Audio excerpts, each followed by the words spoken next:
এক লাখ টাকা দোক আর রিজাল হয়ে যাও কাটাকুচি কথা ওই অভিশার এখানে শরণার্থী যারা আছে বাইন্দারে তাইনে বাইন্দার আজ্ঞা কইছে এরকম এরকম করুম আমরা ফরেস্টার ফোন করুম তাইনে বান্দাই কা মোবাইল বার করতে দেই না মোবাইল সব কিছু শেষ করছে তাই থেকে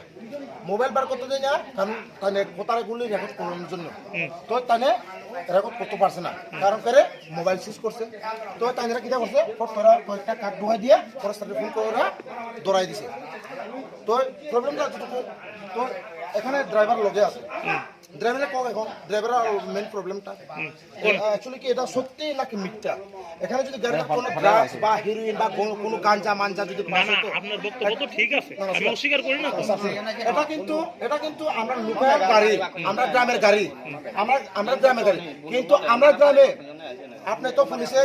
আছে নতুন বাজারে আছেন নাবিদা পাড়ার নামে কোনো গাঞ্জা ব্যবসায়ী কোনো হিরোইন ব্যবসায়ী কোনো বা ড্রাগস ব্যবসায়ী যদি আসে সন্দেহমূলক যদি থাকে আমরা নিজে দৌড়াই দিব না না অবশ্যই সমাজ বিরোধী কাম এটা যদি এটা করি না যদি সত্যিকার যদি প্রমাণ দিতে পারে আমরা যে ফরেস্টার স্যার তাইলে আমরা কিন্তু আমরা এখান থেকে নিতাম না যদি